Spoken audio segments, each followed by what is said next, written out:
Hello and welcome back to the Nourish with Purpose podcast. It's Bailey and I hope you're having a great Wednesday or whenever you're listening to today's episode. Before we get into today's episode, I just wanted to remind you that if you haven't yet, I would love it if you left a rating or review on the podcast or even subscribe to my YouTube channel. Totally up to you. Just a reminder, you can also watch the recording of every podcast now on YouTube and you can see me in these cool gamer headphones that every time I go to record, I'm like, I just really hate these. But anyway, I want the audio to be good. I want you to be able to hear me well. And one way to do that is truly just to wear these. So I know you don't probably care all that much, but today we are really just going to kind of jump into today's episode. There are some updates that I have in the personal realm of my life, I guess. I always think it's fun to kind of catch you up, kind of share a little bit of what's been happening this last week since I last recorded, and also to let you know what things are going to look like as I enter into my postpartum era. I hate the word era. It just reminds me of Taylor Swift. Anyway, enter into my postpartum period of time and what you can expect from the podcast. So this last week we had our 3D ultrasound and we got to see baby. He, I think already is camera shy or a little stubborn, which is probably likely. Knowing my husband and I, he probably will be a stubborn little guy. But we had them look obviously at his face and he had a hand in his face for the first photo. So we could just get like a little side profile and he has just the cutest little nose and plump little lips and oh, I just cannot wait to meet him. I feel like it's coming so quickly and I'm so excited about it. And then when we went to look at him again on the ultrasound, he had both hands in his face. So he just didn't want to be seen and that's fine. We are now to weekly appointments. So we will be going back to the clinic.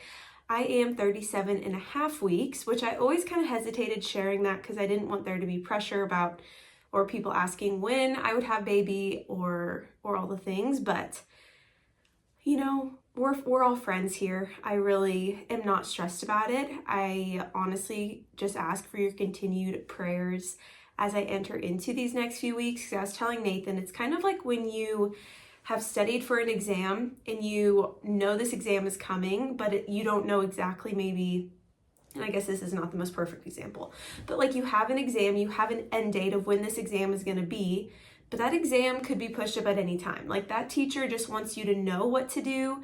And for 2 to 3 weeks, it's like you need to know all the knowledge for the exam, not ever really know when the exam's going to happen, but you know by a certain date, hopefully the exam has happened. And it's kind of just like that lingering, like, I don't even know how to explain it. I mean, I'm sure if you've, had a child or you're pregnant right now, you maybe can understand of like, the butterflies kind of in your stomach, like knowing at any time this deal could happen, but also not wanting to, wanting it to happen too soon, or also not wanting to put all your eggs in one basket that'll happen on a certain day and then it just doesn't. So I think I've maybe been a little bit more on edge probably the last couple of weeks just for that reason. Physically, I'm feeling really, really good. And I'll share more about kind of how I'm supporting my mind, body, and spirit when I get into that section of the podcast. But outside of that, then on Sunday, we had a bridal shower for my friend. And it's truly just so fun to celebrate friends as they transition into different seasons of life, like marriage or having babies. It's just such a special time. And with this friend, I'm not able to go on her bachelorette party. And so I was just hoping and praying that I would make it to her shower, which I did, obviously, and got to put that on with my mom and another gal. And it was really just so fun. Like I said, I love being able to celebrate friends in different seasons of life. It honestly just makes me very emotional. I'm a little probably more emotional now anyway, but it really is just so special to see the people that you love fall in love and just enter into marriage or enter into having kids. It's just the coolest thing. So that was really fun. And I'm trying to think of what else has happened. Not much. Honestly, we are just settling in. I guess I should say we also finalized a name, which I told my husband, we don't have to stick with this name if he comes out and you're like, he does not look like he should have this name. But I was able to then order a sweater on Etsy that has his name kind of embroidered in it. That will be how I announce what his name is. And so I'm so excited. The name has felt so aligned with me for so long. I feel like it's kind of the only name that's really stuck. There's just so many names out there, and I feel like boy names are really hard, and there's a lot of good names, but imagining like you calling your child this name or that name it's just a whole different ballgame. Like I remember in high school, I still have the list in my phone of boy names, girl names, dog names that I liked when I was in high school, and I still do like a lot of them. But when it's your child and you're responsible for naming your child, it's a lot of responsibility, and you want to make sure you don't rush into giving them a name.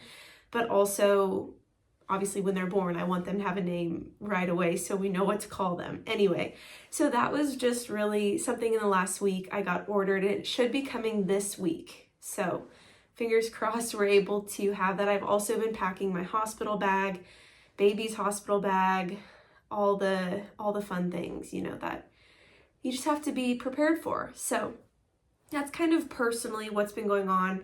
I'm honestly not sure what I'm going to share when I'm not pregnant anymore, because it seems like it's all that I talk about and update you on, but it's because it is, like I've said in the past, like the number one thing happening in my life, so it's hard not to talk about it. And I also think before I got pregnant, I didn't maybe have a lot of interest in pregnancy content or listening to people talk about pregnancy. But now I'm just like very curious how people are approaching it, how maybe people are doing things a little bit differently, or just, I don't know, recovering. Postpartum is going to be a huge piece of the puzzle for me. And I actually had a call with a company that specializes in postpartum recovery tools. So I'm really excited to integrate those into my lifestyle. It's a company that I trust, and it's just really cool. I'm going to be able to work with them and also just see how their products benefit the body postpartum, because they're very into using herbs and different supplements to support the mother after she delivers. I think there's just a lack of education around postpartum, and I've said this before, which is why I've released last week's episode about postpartum prep and how I'm preparing for it. Obviously, I've never experienced it, so it's going to be totally different when I'm able to take you with me in real time to talk about how my body's healing and how I'm supporting my body after I give birth. So let's jump into how I'm supporting my mind, body, and spirit. This first one, if you live in the Midwest and you also had a heat wave this week, is not anything rare or new, but getting outside, shocker, we all know this, getting outside just totally can change your mood, and it truly has. Yesterday, I was able to get outside for about a 45 to 50 minute walk, and once I got back to our yard, I just stood in the sun and did some breath work, and I just came in feeling so much better about the day. I didn't have any calls scheduled. Well, I had calls scheduled yesterday, but no client calls scheduled. So I was able to have a little bit more flexibility in my morning routine and just take some time to truly be outside, get some fresh air, and it makes me so eager for spring to be among us. How I'm supporting my body. I shared this on my Instagram story, but I've actually been adding in AMRAP workouts, and those are doing as many reps as possible within a time frame. And so for me, or for these workouts, it was a 4-minute time frame. You're usually going between 2 different exercises. Now, I follow Sydney Cummings workouts, and if you've been here from the beginning, I don't know if I actually shared that she was the trainer that I followed very religiously when I was in my over-exercising, under-eating 1.5 to 2 years. Where I just really did not have a good relationship with exercise. So getting back into her workouts is definitely something that I'm trying to do gradually. I told Nathan, it's like, man, I've got the hit and I just want to get into it again. Her workouts are so intense and they make you feel so, so good. So I don't want to scare you away from doing them. I genuinely love them. Her previous workouts were usually scheduled for like 6 days a week. They're usually 40 to 45 minutes. They've definitely been adjusted now. I know she's had a couple kids, or maybe I think she's pregnant right now actually. But I just love her workouts. I have tried so many different platforms, and I also love Form. Form is a great platform. I have a code as well if you want to get money off of that. I just share that because it's a great program, truly. But for free, I like to train with Sydney Cummings. And again, her workouts are just intense, but they make you feel so strong and so good. And I'm like, I have to just savor every day that I can work out with her until I deliver, because then I have to take some time off and focus on, slowing things down, building up that core strength again. And obviously it'll be about 6 weeks before I'm cleared to do those types of workouts, and I don't want to push it. I'm somebody who usually does push it, and I'm trying to really be good about not doing that to my body, knowing that recovery will be a lot easier if I just truly take things slow. But like I said, I like the AMRAP workouts because I really think it's going to help a lot in labor, and especially like working through contractions, which there's an episode I recorded with Stacy. It was about kind of pregnancy, exercise around pregnancy throughout your lifespan, so not just pregnancy specific.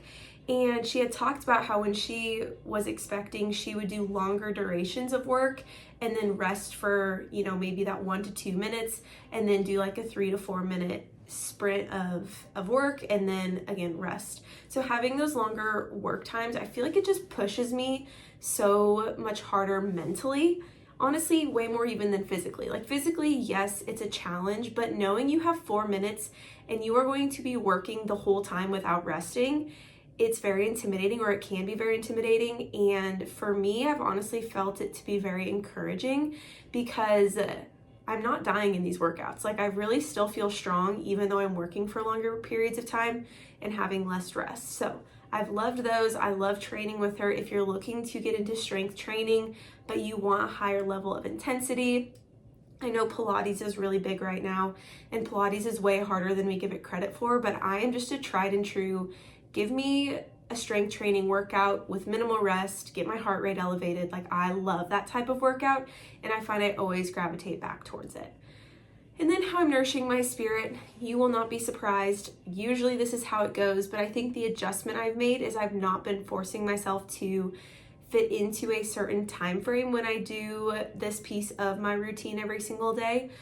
I think in the past, I used to force myself to be up by like 5 a.m. every single day, honestly, of the year. It didn't matter what the season was. 5 or 6 a.m. I would get a workout in before I would eat anything, and I would then eat a super high protein breakfast, and then I would just roll into my day, and I didn't have a lot of time to just be or just exist. So I'm trying to enjoy sleep and rest while I can, and also understanding my body needs more rest right now. And so I've been getting up around like 7:30 to 8 o'clock. I know that's actually sounds really late, but mostly my calls the last few weeks have been in the evening, so I'm not really trying to start working too early, because I honestly just long term cannot put in 10 plus hour days like I've tried to do in the past, because I thought I needed to morph into a specific schedule.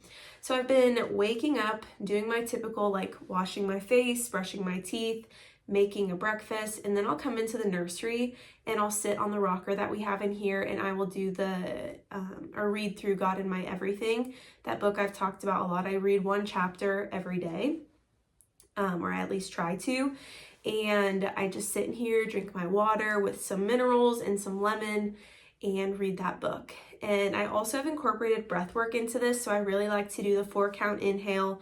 You take a sip of air at the top, and then you exhale for 6 seconds. And I will start with 6 seconds and work my way up to exhaling for honestly as long as I can. So sometimes it's like a 20-second exhale, but really just like expanding my lungs. And I know that I've noticed that this is really helpful for me, because when I start my morning later, there's these old patterns and beliefs that I have around starting your morning later, right? Like you're lazy, you're not going to get enough done, you're not going to get everything on your to-do list done if you don't start it right now. You don't have time to do your devotional, you don't have time to sit here, you should have made breakfast a little bit faster, you've already wasted an hour in your day. Like these thoughts go through my brain, and they are so present. I want you to know that, because it's not like I just wake up later and I'm like, oh man, we'll get to whatever I get to today, it's fine. No, my brain still is constantly reminding me that I'm not doing enough, even when I am, because it's just old patterns and old belief systems that I am still very actively working through and working to ignore. And so that breath work has been really big to do before I actually start reading, because it just helps my nervous system settle down a little bit. It clears those thoughts out. I think of those thoughts that are in my head so crammed, and with every exhale, I'm releasing those thoughts. And it's that visualization practice of like inhaling, feeling the weight or the intensity of those thoughts, exhaling and watching them all disappear. And I will do that for as long as I need to until I feel like my mind is truly a blank slate.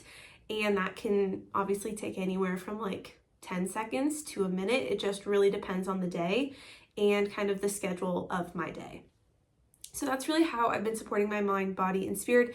Again, I usually open every episode with a little bit of a catch up in that section, because I truly think that we have to have alignment in mind, body, and spirit to achieve ultimate or true wellness.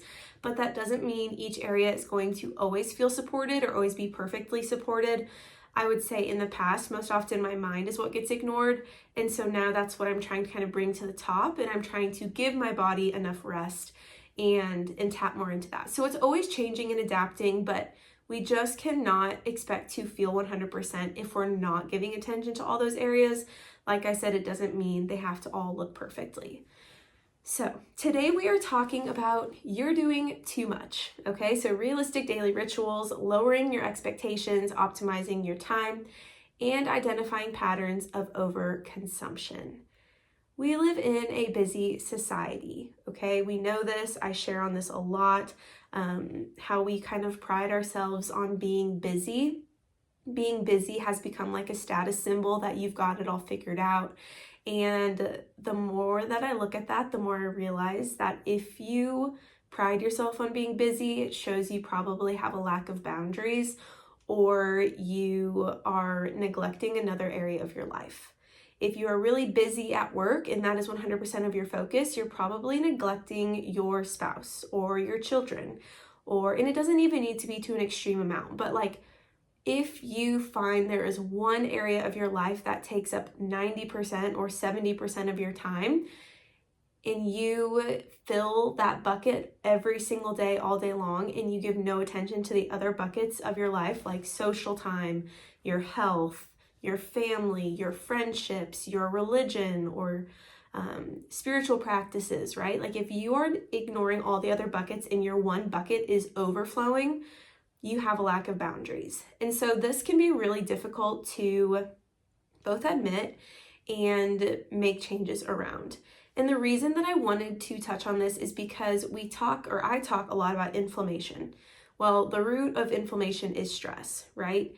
Stress leads to inflammation because your body is perceiving all of these things that are maybe showing up as symptoms as threats, right? So your sympathetic nervous system and your hormones start to signal. So cortisol and adrenaline, right? Your fight or flight response.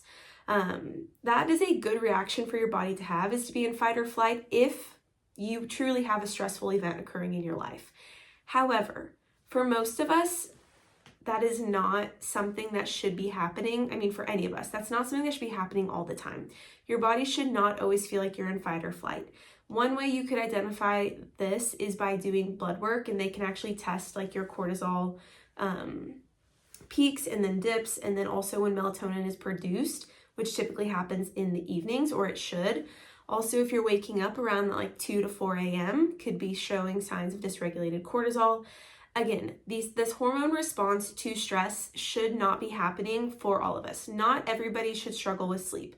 You really should not struggle to fall asleep, and you really should wake up with energy. That is how your body is kind of wired to perform. However, when we are so overwhelmed and so stressed and our body is responding, because our body doesn't know the difference between being chased by a bear or having an email come through from your boss that stresses you out a little bit, right? Like that's maybe a more negative email. Your body's still responding the same way. It's trying to protect itself. And stress isn't necessarily a bad thing, right? Too much stress is a bad thing. Too much inflammation within your body, chronic inflammation in your body, is a quote bad thing, okay? Acute inflammation, yes, that's like cutting your arm, having a wound that probably heals within like 7 to 10 days to 2 weeks. Chronic inflammation is a persistent issue that has occurred because your body's been under prolonged stress for way too long, okay?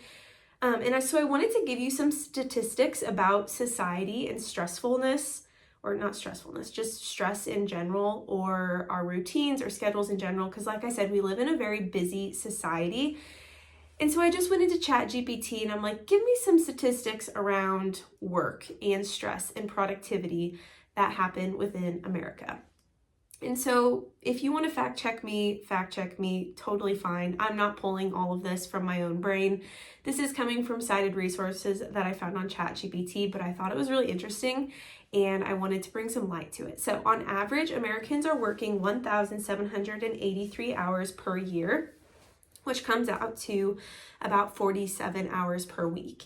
And I feel like there's a lot of things that have contributed to this. One being COVID, where most people work from home. So that boundary around work for a lot of us has probably been crossed. I know for me it has. I feel like for my husband, it maybe has as well, just because you can work at any point. You can have your work email on your phone. You can check email on a Sunday, on a Saturday. When you're technically not working, you can still be working. And that kind of like, I feel like that activation in your brain can be turned on of like, I'm always going to be thinking about work because I can always be notified about work. And if it's a Friday afternoon at 2:00, like I really should be working, even if I've already worked 40 hours this week or 45 hours this week. And so again, like that boundary just really gets crossed. And so I feel like that normal, like working 9 to 5 is not normal anymore.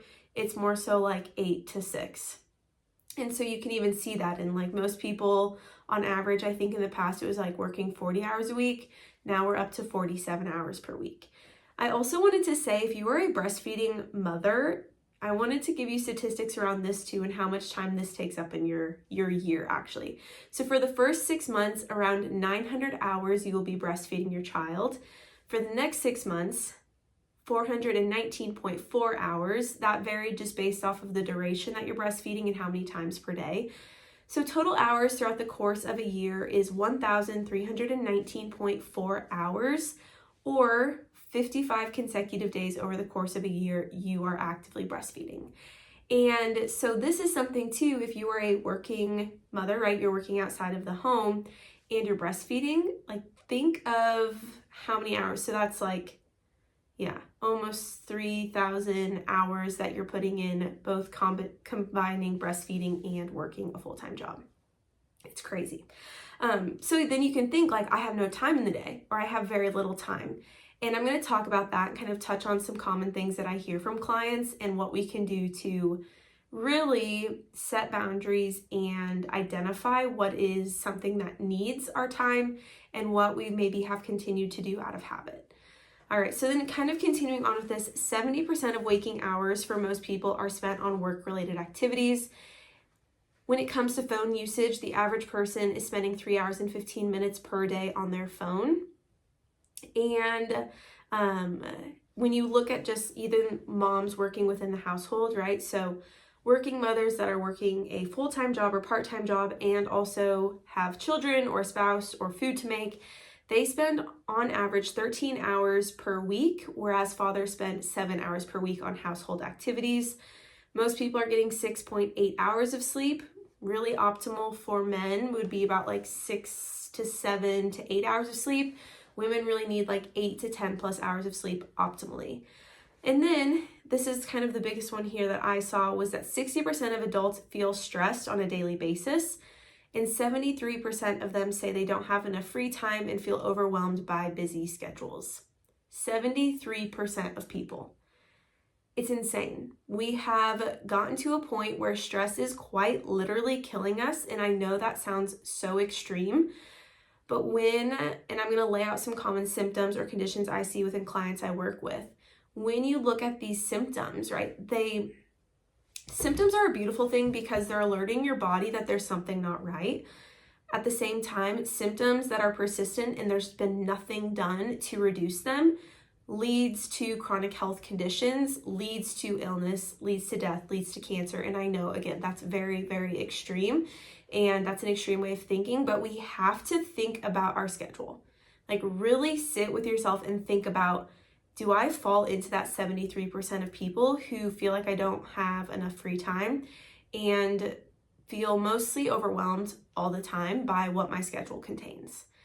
And I think that's where we have to also look at how we're filling our schedules and how we're maybe even filling our kids' schedules or our spouse's schedules or our partner's schedules. In looking at it critically, like how many things are we doing because the person beside me is doing it, but I don't really want to be doing it. I think about sports and growing up, like I really liked basketball. I really liked volleyball for a period of time until I got to high school. And then I quit volleyball and I hated track. I really liked dance. I really hated band. But it was like the people around me were doing these things and you're just involved in a lot when you go to a small school. And I don't regret being involved in a lot. But at the same time, like a lot of things I did was not because at the root of it, I was so passionate about what I was doing and I loved it. It was because people around me were doing it and I felt like the pressure to also need to do it. And that's not to say, again, that I regret being involved in a lot of things. But I think once I got to college, I was able to narrow it down and be like, what do I actually like to do? I still like to dance, so I joined a dance team. But then I got burnt out with dance, and then I taught dance, and then I was burnt out even teaching dance. And again, I was continuing to do these things because in my mind, like not doing anything was lazy, so I needed to be busy, and I needed to kind of almost continue to pride myself on being busy. And so we have to look at what we're doing and be honest with ourselves. Like, do I actually want to be doing this? And that's not to say that I think it's right to do absolutely nothing and sit at home outside of work, because we need social interaction. We need activities. Activities connect us. Shared experiences are the best way to connect with the people around you. So I'm not saying we should do nothing, but I think we need to take a critical look at what we are doing and evaluate how fulfilling it actually is for us. Or if our kids are involved in 10 plus after school activities, maybe we could, narrow it down to like 5. And just looking at what we are involved in, what the people around us are involved in. Because for 73% of people to not feel like they have enough time and to feel overwhelmed, it's hugely contributing to the health concerns that we see within society today. I 100% believe that. So common symptoms that I see among clients that are induced by emotional stress leading to physical stress on the body would be they're frequently sick. They have rashes that pop up on their skin, maybe irritable bowel syndrome, leaky gut, constipation, diarrhea. Emotional changes, especially when they are obviously based in stress, can cause your digestive system to break down food differently. And so when you are eating and you're really, really stressed, so think about stress eating, you're probably going to be constipated or have diarrhea as a result because your gut microbiome is being impacted. And so with that, we have to think about, like, if you are stress eating, why, right? We have to think of the emotional response. What's an activity you could replace that physical response of stress eating with? And if you are going to stress eat, what types of foods are you gravitating towards? Because typically they also tend to be less nutrient dense anyway. Acid reflux is a big one. PCOS, weight gain, maybe rapid, or we think it's happening without any explanation. Maybe nothing has changed, or we suspect that nothing has changed, but we're gaining all this weight. Well, something's changed, right? Your body maybe emotionally is under more stress, physically under a lot of stress. It could be something very minor or very major that is impacting why your body's responding in that way. Insomnia, so not sleeping. I really like to utilize the brain dumping tool to help clients that struggle with insomnia, and obviously looking at how we're bookending our day. Like, how do you spend that 1 to 2 hours before you go to bed? There's so many factors, but I do like the tool of brain dumping. So when you're in bed, you dump everything that's in your brain out on a sheet of paper. You close the journal, signifying that we are shutting down those thoughts. And it really does help improve your sleep quality when you're able to utilize that practice and that visualization. That doesn't go to say that's going to help you if you're still scrolling on your phone up until the second before you do brain dumping. Your sleep is going to be impacted, right? Just because of that blue light exposure. All right, so then we think of like thyroid stress. So hyper or hypothyroidism is a big one. I honestly feel like a majority of my clients do have hypothyroidism. And it's been definitely something that's boomed more recently. And it's just stress on, it's not just stress on your thyroid, but part of that is stress on your thyroid, right? Your thyroid is not producing enough of the thyroid stimulating hormone, or it is producing enough, but it's not converting to the active form of that hormone, impacting your metabolism. If you have hypothyroid, typically you're also more linked to have anxiety or depression. And then if you get on a medication for it, and I'm not saying this is something I'm against, but if you were on something like levothyroxine, that also, the side effect of that is depression. So you're almost kind of like fueling the fire. And again, I'm not saying that you should never get on a medication for something. For some people, it really, really is needed. It's just interesting how, if you look at traditional Chinese medicine, the thyroid, right, being linked to that emotional response of anxiety and depression, if your thyroid is underactive, which would be hypothyroid, and then to see how the medication you could get on for it, a side effect is that. Again, I'm not saying you shouldn't get on a medication if you need it, and I'm not judging anybody that is on a medication. I just think that pattern or that kind of like parallel there is very interesting. Brain fog too is another really big one. If you think about feeling overwhelmed, right? Even if you are eating healthy fats and you are moving your body and getting enough sleep, if you're stressed and you've got so much emotional stress that you can't think clearly, you're going to have brain fog. No amount of healthy fats or ashwagandha, I say this all the time because that was like, for some reason earlier this year or even last year, ashwagandha was really big among like college students of taking ashwagandha. I think it was like a TikTok trend. Like no amount of ashwagandha or any sort of adaptogen is going to support your brain if you are not actively working to reduce stress. It's just not going to, okay? So you can't take something and not make any lifestyle change or any changes around your schedule or setting boundaries and expect a benefit to come from it, truthfully.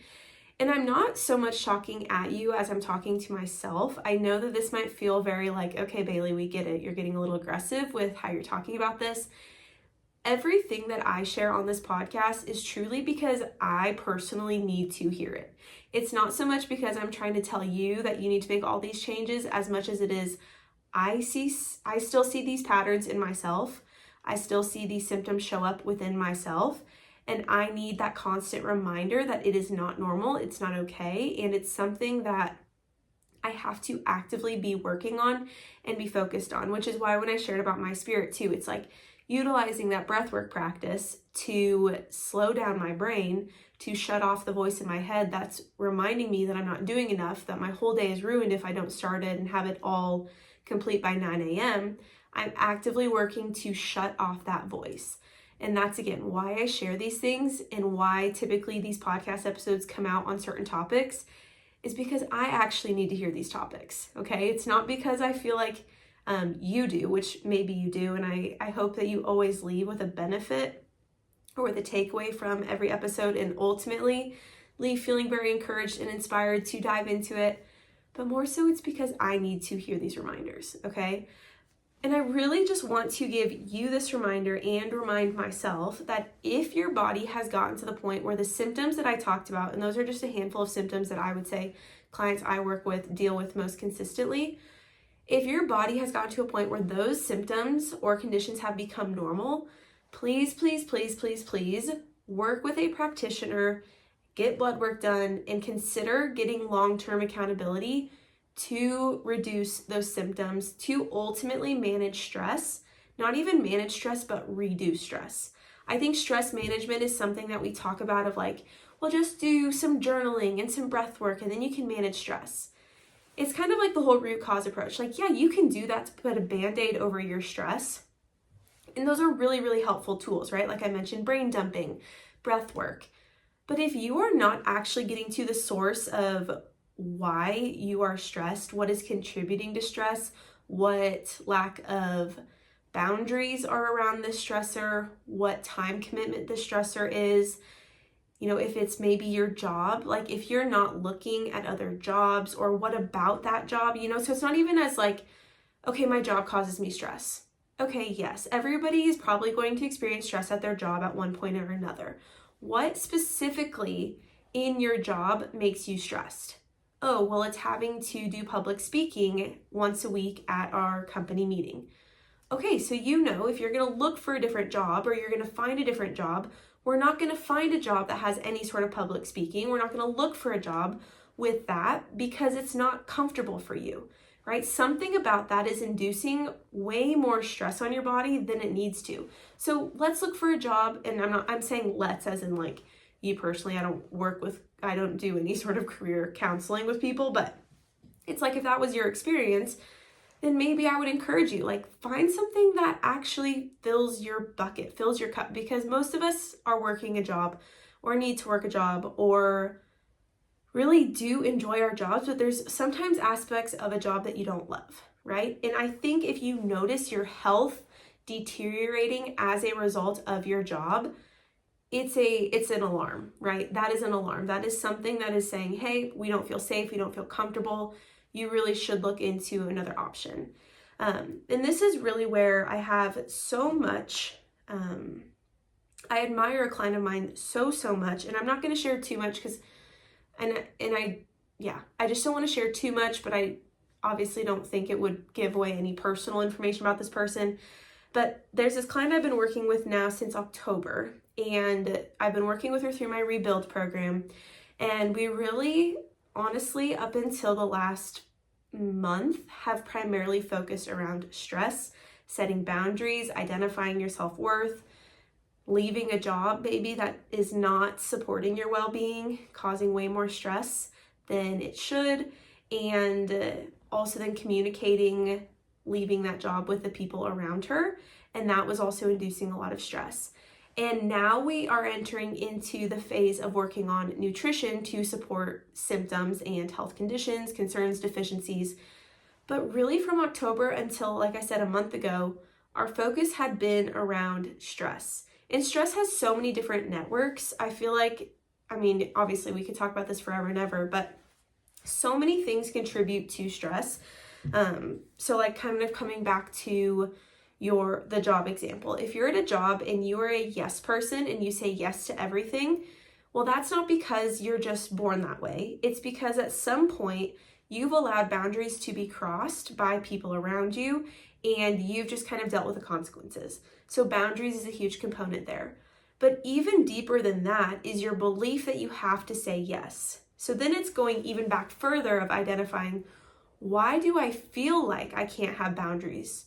And oftentimes it comes down to maybe low self-confidence or being praised as a kid for being productive or being busy or always having it all figured out, that then led you to believe, deeply believe, that you have to say yes because you are the person to get it done. To have to say yes because you've always been praised for saying yes. To have to say yes because you don't want to disappoint people. Maybe you're a people pleaser, and that is just like, you've been praised your whole life for just doing what people asked you to do. And so putting your foot down and saying, I'm done. Like, I'm not doing this anymore, and I'm not saying yes to these things that people are asking me to do. It's really scary. So like for this client, and for an example, we were working on building up her self-confidence to say no, to set boundaries, to get to a point where she can communicate what she needs and what she doesn't want to do anymore. And she could find an alternative to working at the job she's in right now because it was not supporting her body. There was a lot of things, obviously, in addition to that story, that were contributing to certain symptoms coming up for her. But it's like allowing yourself to actually take the time to work on stress, because we talk about stress, we talk about being busy, and it's like, yeah, there's all these tools we can do, but if you're not actually tracing it back to where is that stemming from? Like, why are you continuously letting people talk to you like that, or letting people treat you like that, or filling your schedule to the brim? Why are you doing that? And I will be honest, like, this is something I've had a lot of conversations around with my friend, just when we've been together, because it's something I'm continuously breaking down, right? Of being praised for having it figured out, being praised for working hard, being praised for doing a lot of different things, and I'm not saying even being good at a lot of different things, but there's a lot of things I'm very passionate about. Like, I'm passionate about dance, I'm passionate about my job and health and exercise, and I'm passionate about ultimately helping people. I'm passionate about cooking and making recipes and feeding people around me and spending time with friends and connecting with people. I like all these things, right? Like, and so then it's hard to be like, but where does that all fit in? Because it can't, right? And we can't continuously add to our lifestyle if something is not going to give. And so there's some beliefs around stress that I would say I hear often, or that I tell myself often, or I have in the past that I've been actively breaking down. And these beliefs around this, really, I think there's about like 5 that I probably hear the most often. The first one is, it's just a season of life. I can't do anything about it. I've heard this many times. Clients, I love you, love you, love you. But that belief that things are going to change after X amount of time is something we have to nix that narrative, because most often it doesn't, right? The most common one I hear, well, next week or next month, things are going to slow down. They won't. I know that sounds brutal, but they won't. If you think they will, they won't. Again, I know it's brutal, but they just won't. I've seen it happen, you guys, so many times, where I'm working with clients around stress and we're tracing it back to the root of where it's stemming from. And oftentimes it's in childhood, and then it leads to patterns as they become an adult and become a mother and take care of other people and then get a full-time job. And it's like that, oh, well, I'm not getting any sleep. I'm not really eating. I'm eating very distracted. And yesterday I stress ate because I was so overwhelmed. But I know next week things are going to get a lot better because this project at work will be done. I understand we're going to go through seasons of life where we can't control the stress in our life, maybe, or we feel like we can't control all the stressors in our life. And sometimes it feels really, really heavy, and that the weight of the stress is stacked up against us and we can't do anything about it. But we have to learn how to adapt and how to support our body through it. It's very similar to how I say you don't have to love your body in every season of life, but you need to support it. Similar to this, you don't have to perfectly manage stress in every season of your life, but you need to support your body, right? There are things you can do to support your body, and they still need to be executed even when your schedule looks a little crazy. And that's not to add more fuel to the fire, but typically the stress reducing techniques or habits that you have integrated, or even just the beliefs around yourself, when those are prioritized, or even when that is shared with people close to you that you trust to kind of give some of the load to, you are going to feel so much better. Other things I hear is, I have to work on my weekends, otherwise it won't get done. If your schedule, right, if your job says on average you should be working 45 hours a week, and you still don't have a project done that is now taking 60 hours of your week, you are crossing your own boundary, and work is allowing you to cross that boundary. Again, I'm not saying that you should just, not do anything and, whatever, your work can deal with it, because that's not going to fly for everyone. But it also then requires you to think about, okay, this was supposed to take me this amount of time. It's now taken me twice as long. Why is that? Have I been distracted? Have I been scrolling on my phone? Have I felt so exhausted and so stuck in that cycle of stress that I just cannot think straight? If those are kind of some of the reasons, it's like, well, then how are you supporting your body so that you have more mental clarity, or that you can remove some distractions like your cell phone from your environment and really sit down and focus on the task at hand? Because I think another big piece of this is our brains are always all over the place. And having distractions, having your phone notifications on all the time is really contributing to that. For most of us, probably. I will speak for myself. For me, that's what it contributes to. If there's a task that I need to do and it's taking me twice as long, it's probably because in between working on this activity, I've scrolled on Instagram, I've opened up Facebook, I've opened up my work email. And it's all things you do to distract yourself from what really needs most of your focus, okay? So for me, it's like I've had to take a really more critical look at myself and be like, okay, my computer and my phone need to be on Do Not Disturb all day long, every single day. And by 8 o'clock, my phone needs to be put away, because otherwise I will utilize that to distract myself from other things happening in my life, where I will use that to distract myself from being actively present in my relationships, in my friendships, in my household, which never feels good either.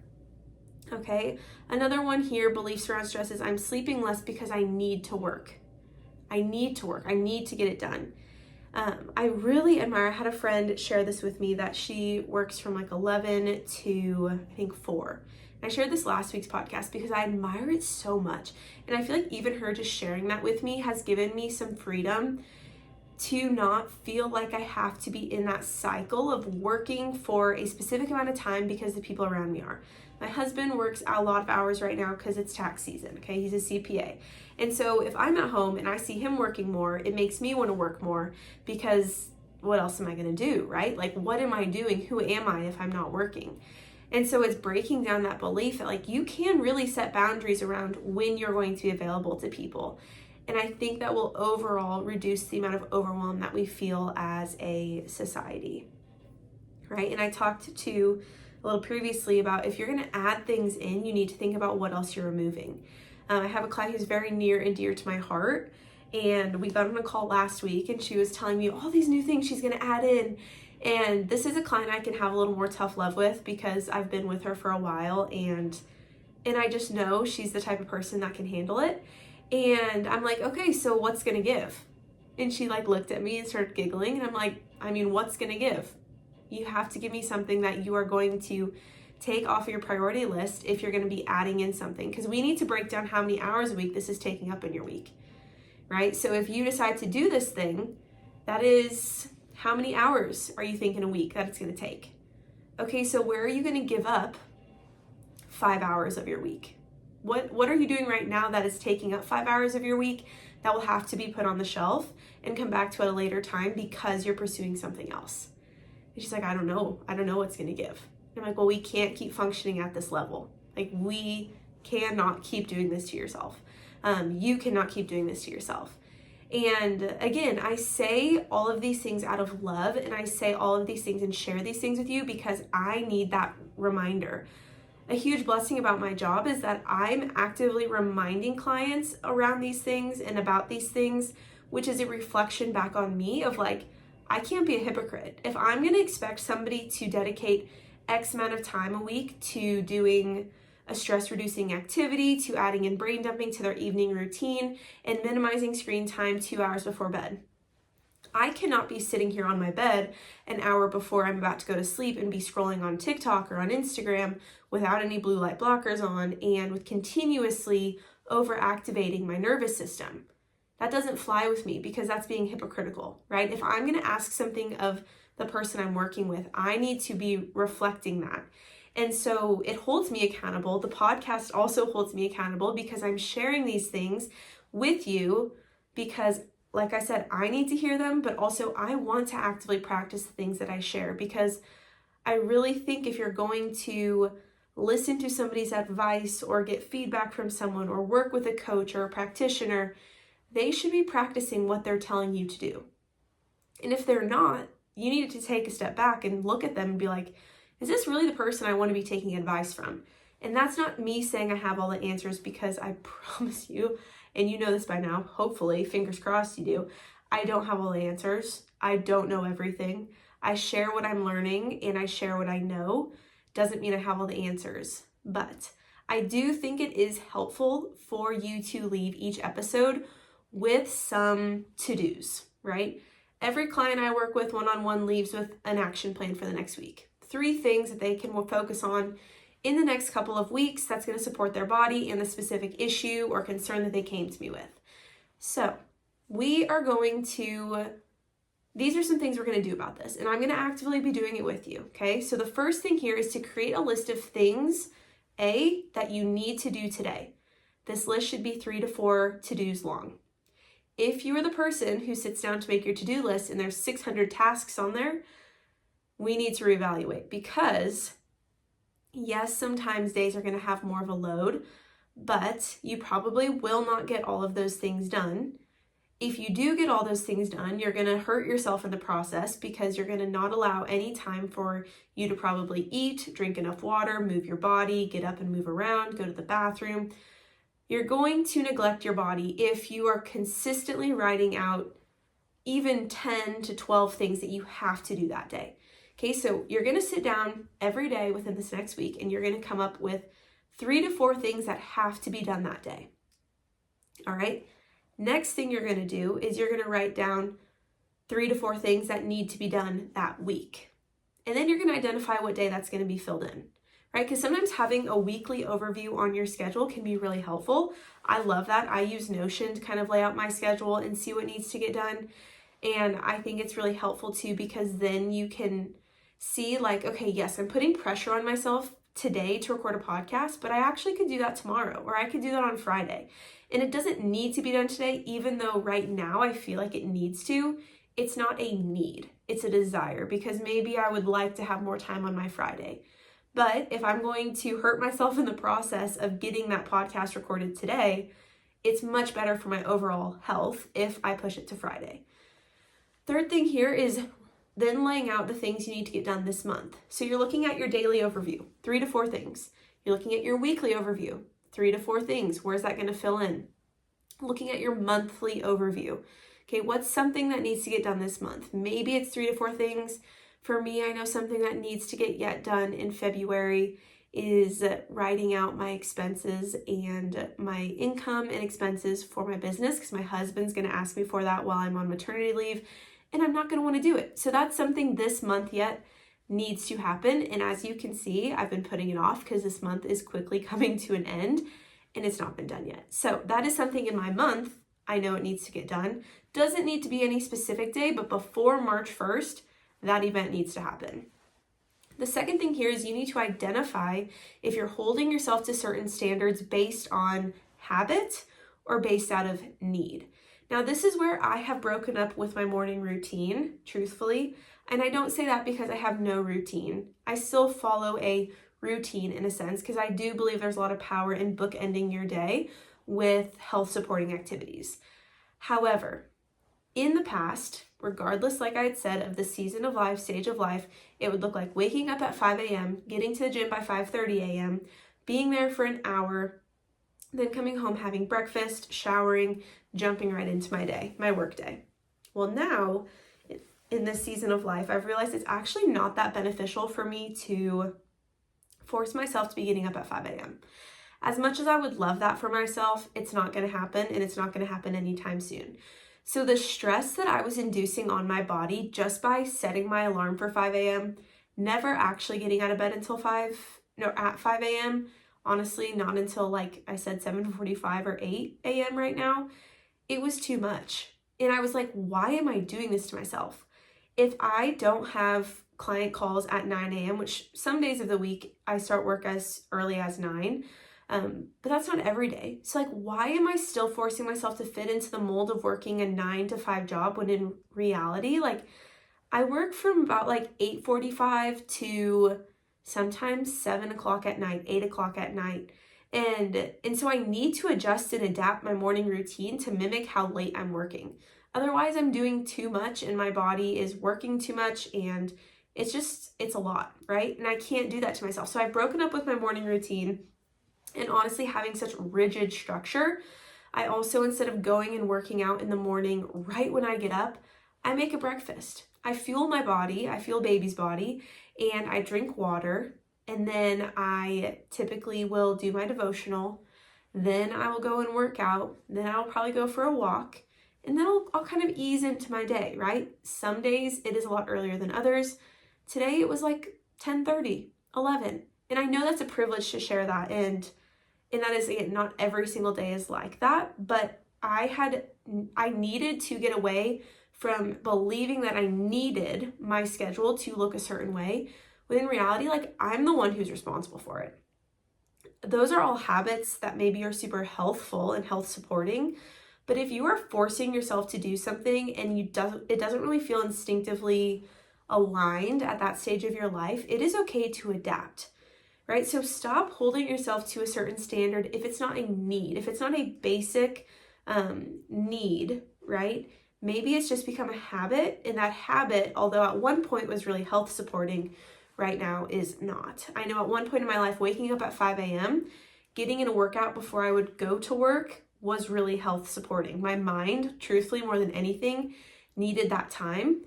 Now it was hindering. It was hindering my health, truthfully, to force myself to get up that early. And so I had to evaluate that and adjust that. Number 3 here, what can give? Okay, so like I had said with that client example, if you're going to be adding things in, you have to consider removing something else. As much as we love to think we can do everything all the time for everyone around us, and we can be those people pleasers or those yes people or cross boundaries, we have to think about what can give if you're going to actively be adding something in. And then number 4, I want you to really reflect on this last year and what did you say yes to, or even reflect on this last month. What did you say yes to this month that you need to put a boundary around or say no to if you get asked to do that in the future? And I feel like I have an endless amount of these things because in the moment things sound really good. I'm like, oh yeah, let's do that. And then as I'm like working on it or I'm working up to it or I'm actively in that season of life, I'm like, why do I do this to myself? Like I remember talking to someone, I was like, I'm so sick of myself. Like, why do I keep saying yes? I need to, use let me discuss that with my husband and I'll get back to you, right? Or use that, let me discuss that, or let me think about that a little bit more and then I'll get back to you.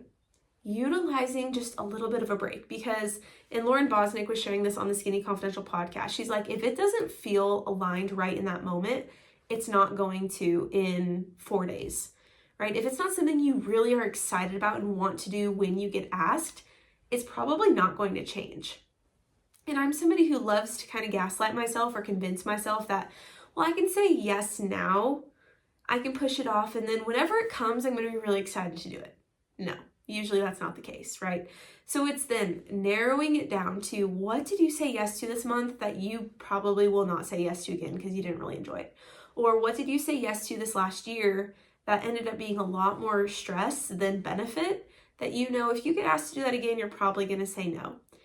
Again, though, saying no for some of us can be really difficult. So we have to trace it back then to where did that come from, right? Where did that inability to say no to people stem from?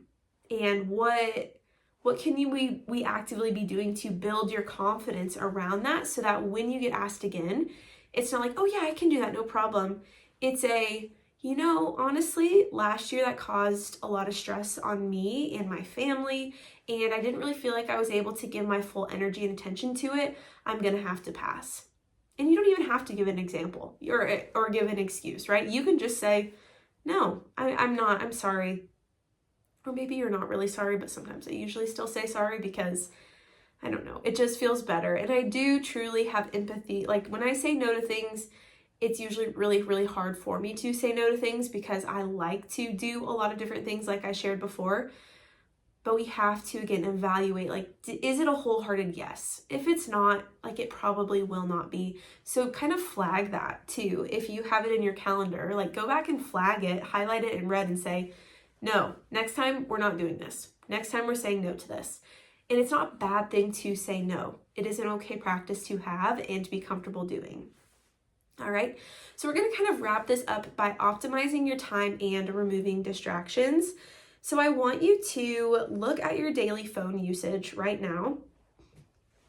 And if you notice that number is higher than what feels comfy, or like I had given that example, if you notice you're spending more time doing tasks than you would ideally like, it's probably because there's a distraction that is in your way. And I will just say from personal experience, it's usually a phone. So looking at your screen time and then having the goal of each day this next week to take 15 minutes off of that time each day, right? So if right now you're spending 4 hours on your phone per day, okay, well today you're going to try to do 3 hours and 45 minutes, then 3 hours and 30 minutes, and just working yourself down to a point where you feel comfortable with the amount of time you're on your phone. It doesn't feel like you're on it too much, but it also is still, a helpful tool in your day-to-day life, because some of us kind of need our phones for our jobs. And so it's going to look different for everyone, right? But getting that time down to a point where it feels comfortable and you notice that you're able to get a lot more done in your day because you're not scrolling on TikTok or Instagram or honestly, even just the stress of filling every blimp in your day with scrolling. as much as we can convince ourselves that that is your time to relax, I know I've told myself that in the past, like, well, I'm going to scroll on TikTok on a Sunday afternoon because it makes me feel relaxed. No, it makes me feel extremely stressed that I'm not doing enough, truthfully. So I deleted TikTok off my phone. I deleted Snapchat off my phone. And I will never probably go back to having them because it just was not benefiting me. And it wasn't actually reducing the overwhelm that I felt. Also, maybe setting some no phone zones. So for me, one that and this is very maybe TMI, but I want to put a no phone zone in the bathroom where you're on the toilet, you are brushing your teeth, you are washing your face, you're in the shower, you're not listening to a podcast, you're not listening to music, you're not scrolling social media or responding to a text. That is your time to go in there, do whatever task needs to be done, and come out and resume daily life. So that is one boundary that I'm personally putting around optimizing my time and removing a distraction. Maybe establishing a Sabbath that allows for socialization and not scrolling would be really beneficial for optimizing your time. Again, if you feel like I'm always working, I can never see people, maybe that Sunday is your day to socialize and to allow people into your home, to allow people to enjoy a meal with you, to go and see family. And I think for everybody that's going to be different. Like if socializing gives you energy, then maybe that's how you want to spend your Sabbath. If socializing depletes you, maybe you don't want to spend time with people. And that would be removing a distraction, would be being around people. And then finally, think about what your ideal day of rest would look like. What activities would you include within your ideal day of rest? And what's really interesting is I actually asked this question to my Inflamed to Inspired group coaching group that I'm leading have been leading for the last 7 weeks. And I asked them what their ideal day of rest looked like, and none of them had said, oh, sitting and scrolling on my phone for hours, or watching or binge watching a TV show. None of their responses included any sort of screen time, which I think is really interesting because typically we like to kind of like put those in the compartment of being restful, but they're not actually being restful when we think about the activities we would fill an ideal day of rest with. Oftentimes, I've noticed as I ask this question to people, it is not being on your phone. So I know our phone can get blamed for a lot, and I don't want to continue to this is a horrible analogy, but beat a dead horse. I feel like that's, I don't know, not a good analogy, but you get what I'm saying. I don't want to feel like I'm always coming back to these things and talking about, stress or being on your phone or all these things you should be doing, because I know it can be repetitive, but I think the more that we hear something, the more that I hear something, the more inclined I am to actually do something about it. So that is why I share that and really share that you're probably doing too much, and there's some things that might need to give in order for you to fully support your body and reduce those symptoms that are showing up for you as a result of emotional stress. And I've shared this in the past too, but there was a season of life I thought that I had irritable bowel syndrome. I thought I had leaky gut because I felt like I had the stomach flu for weeks on end. And when the primary stressor in my life disappeared, I felt great. I felt totally fine, back to normal. And at the time I didn't recognize it was because I was under so much emotional stress that I was literally making myself sick because I was not setting boundaries, because I was not taking care of myself, because I was not letting my body process the stress that I was under. I was just trying to continue to ignore it and go. And I was a pretty unhappy person at that stage of life, and I felt miserable.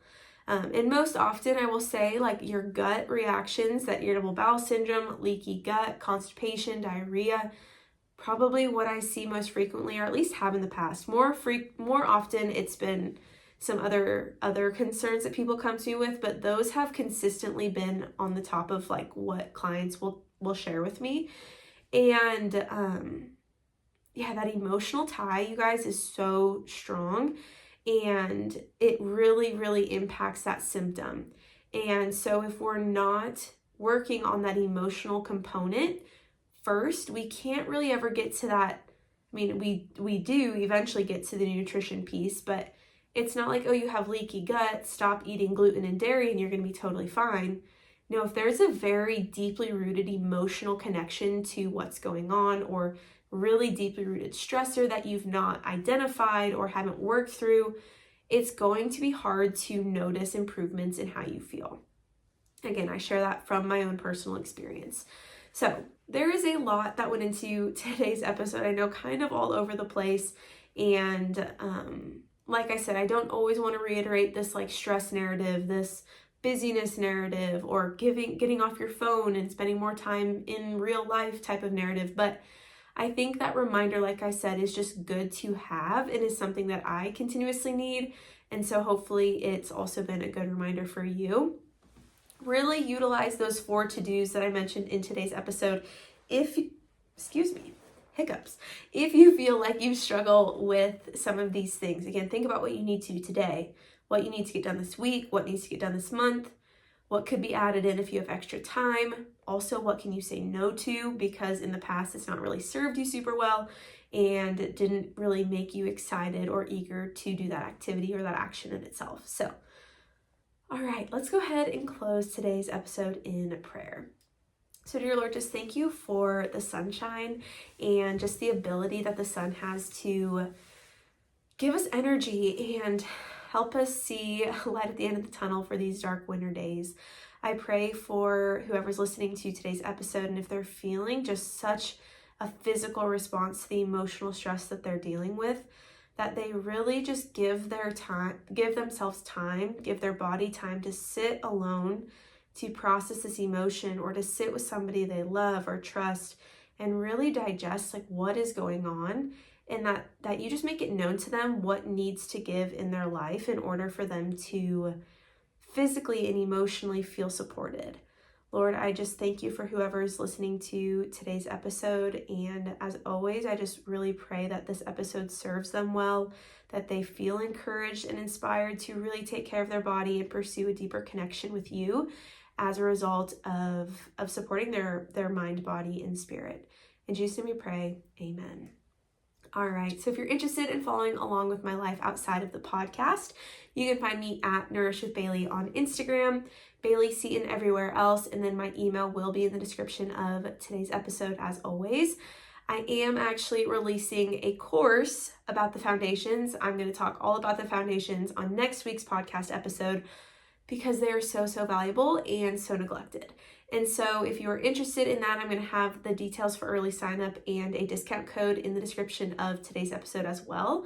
So be sure to check that out if you are just interested in taking care of your body for minimal investment, and really just know there are some foundational things like water and protein, sleep, boundaries, stress that maybe aren't being supported. That would be just such a great place to start. Also, updates for the podcast.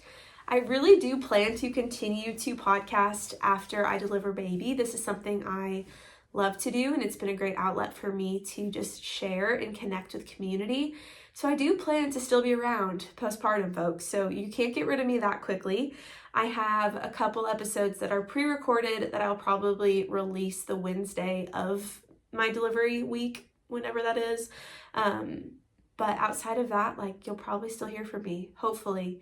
Don't hold me to that because, of course, like I've shared 100 times, I don't know how I'm going to mentally, physically, emotionally respond to that whole period of time and to taking care of a baby, but I really do plan to be back on the podcast as soon as I can. So have some grace with me in this season. I know you will because you are kind, lovely people, but lots of changes happening here. I still want to be able to support you if I can. So like I said, that foundations course is great.